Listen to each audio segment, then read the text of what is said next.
Ilhan Omar says Trump supporters might attack Somalis. That's what she said here to Jake Tapper, who called her a white woman, probably. Go ahead. Go ahead. What's the practical effect on the Somali community when the president says things like that? I mean, it creates fear. And there is a possible danger that a lot of the people who follow the president have exhibited violence in many cases, especially in my case, whenever he has said something about me that is derogatory or says I'm a threat to the country. I've gotten death threats.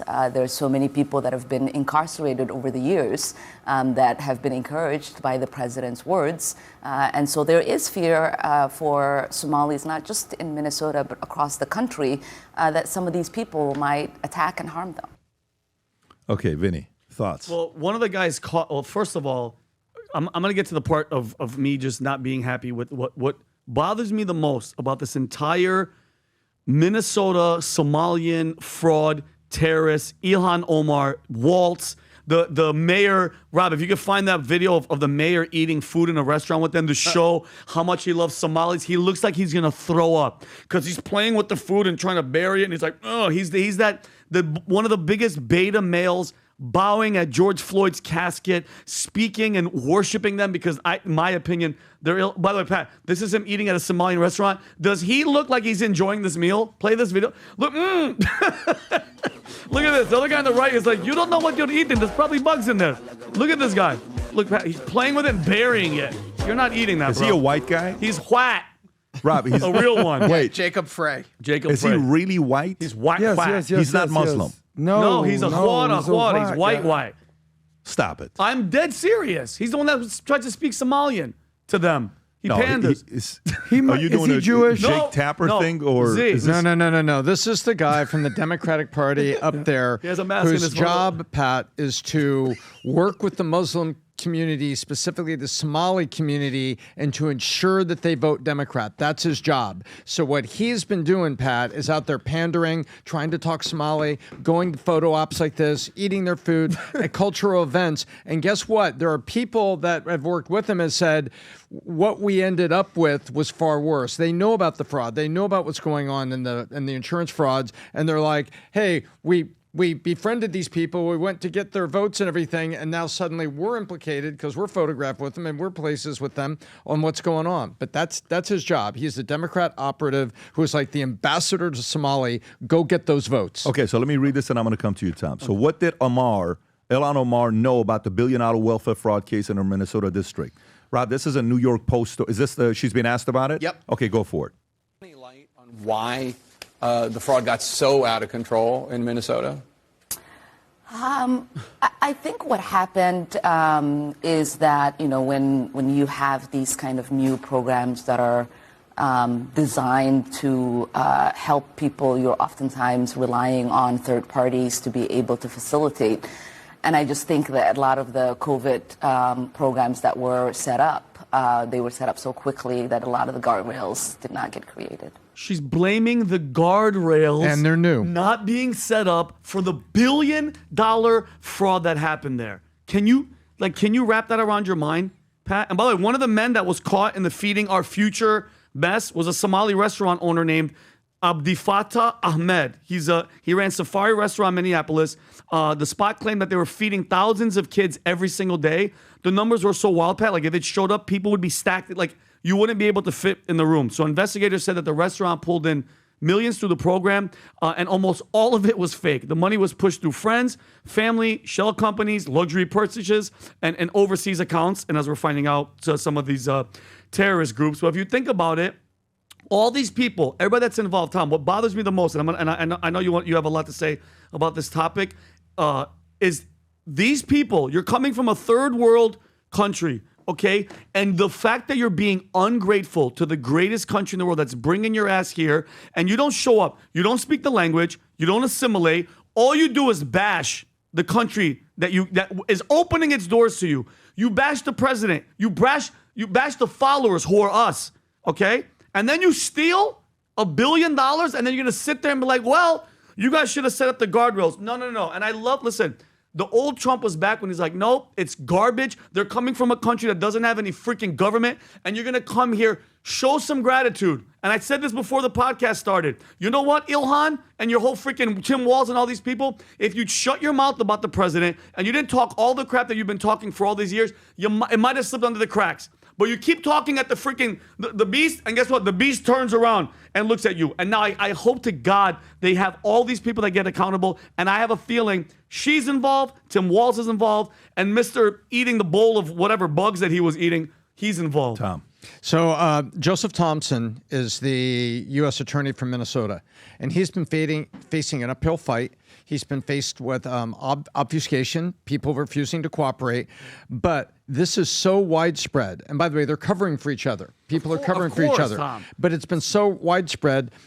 Just in September, he got 8 defendants who took $400,000 each of a skim from a payout account that started at $21 million in 21 and went to $104 million in 24 based on qualifications. Now, what a qualification is kids with autism. Well, the Somali community and the ones that he found within that community were paying small amounts of money to people to enroll their kids as autistic in it. And then they set up a legal address of the clinic, but then they covered the windows with newspaper and silver foil. And there was no clinic going on in there, but they had the enrollments of actual humans, actual kids. And then they were getting an amount per kid coming in from the state and indirectly the U.S. federal government. Make sense? Yep. So, oh yeah, there's 400 kids in here and the money's just flowing into this address, but it's not there. And so Joseph Thompson's been fighting this uphill fight. He then got a 24-year-old defendant late this summer, $900,000 in fraud proceeds, that some of it went to the Maldives and some of it went for a $64,000 Dodge Ram pickup that he got for himself because, he's stealing all this money. He needs a pickup You're to going to carry put it it, around. of course. It's money's And then Minnesota House Speaker Lisa Demuth, who is a Republican and like the last standing Republican in the Minnesota House, not federal, but Minnesota House, she said, numbers we're seeing says that this billion is just the tip of the iceberg because of all the programs that are involved. And some of these programs were not emergency stood up under COVID. They predated COVID. Yep. So Omar talking about, well, they're new programs and guardrails aren't in place. That blames the program, but what's really happening is this is systemic. This is systemic. We don't want to just wave off all Somalis in Minnesota, but there is a large number of them that are collaborating together basically as their own organized crime Somali Mafia that is skimming from our federal government. And you've got this poor, U.S. attorney from Minnesota, Joseph Thompson, who's up there trying to fight it and then pointing out, we just think this is the beginning. So they have pirates in the water that take over ships, and then they have fraudsters on land taking billions of dollars from taxpayers, and then they talk shit about the country that let their asses in, and they won't assimilate. And it's so bad they are getting prosecutions even though they don't get witness cooperation. Weird. And then they marry their brother. Okay, for citizenship. Got it. Okay, Well, everything I need to know. That's it. Tom, that was a very good breakdown. I'm going to try to simplify this, and maybe you guys will even find that Adam has a point here. Here's the question in mind. If there was an election and there was a binary option, this is it, guys. You have Donald Trump or you have Ilhan Omar. Your answer to that question tells us all we need to know of who you are. If you happen to choose Ilhan Omar, we got it. Well, let me tell you who Ben Stiller picked. Can you pull up who Ben Stiller picked? Here's what Ben Stiller said. Ben Stiller, Tropic Thunder, okay? Yeah. Mr. What was the gym called, Rob? The Globo Gym. Globo Gym? Oh, yeah. Here's what he had to say. Somalis are not garbage. Immigrants and refugees from anywhere are people like you and me. They should not be demonized. This country is built on the backs of people who have come from other places. It's what our country is all about. Blue heart. Sure. Well, Ben Stiller, respect to you. Let me give you a counter argument. Not all immigrants are the same. Nope. Okay, not you're Italian guy who came here to have a better life, or you're Irish immigrant, or you're Jewish immigrant that came, or even a Mexican immigrant. It's a little bit different than Somalians who come here on fraud and fake paperwork and marry whoever and then send the number one disbursements to Al-Shabaab in the world, which is a terror organization. It's a little bit different, guy. So back to my earlier argument about Donald Trump versus Ilhan Omar, the example couldn't be more stark. One is America first, one is Somalia first, legit. One is a conservative, one is a progressive Islamist. That's pretty obvious at this point. One loves capitalism, one loves socialism. Okay, one marries supermodels, one allegedly marries a brother. Good for you. One genuinely loves America, wants to make America great again. One is doing this to the benefit of Somalians. So to me, it's not even close. It's not even close. So, And guess what? Have you been to Somalia? It is garbage. And let's be honest. How many people do you know? No, but I've been to "Yo, Minnesota." I'm going on vacation. Where are you going? Somalia. No, of course not. And guess what? And this is what pisses me off. My mom and dad, my grandparents, his father, the whole crew, we came here the right way. We came, they all learned freaking English. It wasn't the best English, but they learned their language. They assimilated. They fit in with the community. They gave back. They paid taxes. We went to school, and we look what the byproduct is. Look what the byproduct is. You're gonna come here and take it and steal, bro, and steal and scam us, and then talk. That's what infuriates me. Have some gratitude. Oh my God! 4,000 people voted. Watch Yeah. this. Did Ilhan Omar know about the Minneapolis fraudulent funds? Almost 60%. Yes, she knew 58%, but watch the rest. Yes, she was complicit. Yes, she was involved. 4% said no. No. Those are the Somali audience. 96% said that she knew she was complicit and she was involved. It's almost unbelievable to even fathom, Pat, that she didn't. Because think about it. Who knows the connections with the donors in this and keep you in? What was that word? The donors? Donors to a campaign. Oh, easy. Let's just Tom. wait, baby. Just Easy. wait. And can I give some free, unsolicited advice to the Ilhan Omars of the world? Yeah. And the Rashida Tlaibs and the Go back. Mamdanis and like the entire Free Palestine Islamist group. This is free advice, unsolicited advice. At least fake it. At least fake that you love America. At least bring an American flag to a rally. Maybe you don't burn the American flag. Maybe you learn a little habla inglés.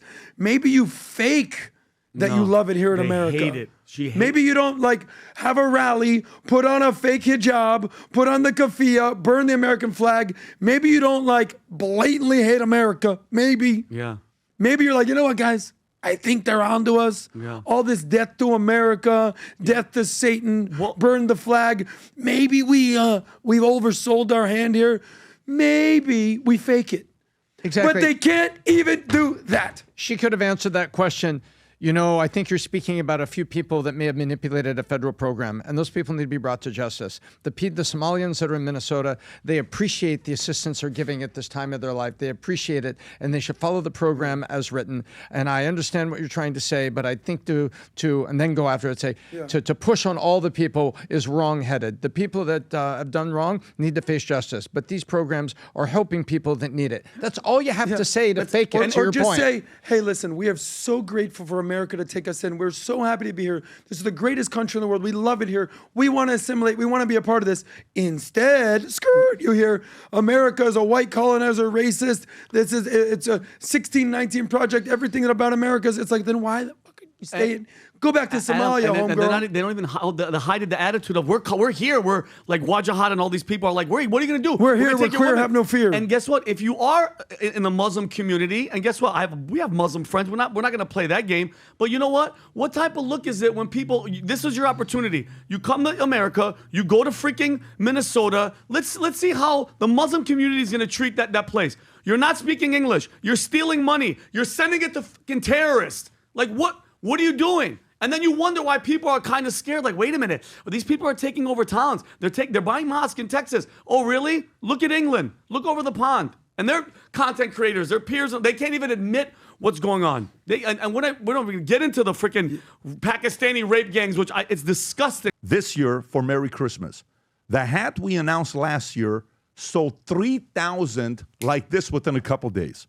This year, we're doing a limited edition one for today, Rob, if you want to show this. Up there, this is the limited edition Merry Christmas hat, numbered out of 250. On the side, it says Future Looks Bright. These will go in no time, by the way. If you're somebody that's proud to say Merry Christmas comfortably, place an order. Get this for somebody that's also proud to say Merry Christmas. This could make for a very, very good Christmas gift And anybody that places an order, I believe this is for the first 100, if I'm not mistaken, Rob. Anybody that places an order gets a mug that says Future Looks Bright and Merry Christmas. And on this side, you get an ornament as well that says Merry Christmas. The Future Looks Bright edition sent your way. So go to vtmerch.com, place an order, Merry Christmas hat coming your way. If you enjoyed this video, you want to watch more videos like this, click here. And if you want to watch the entire podcast, click here.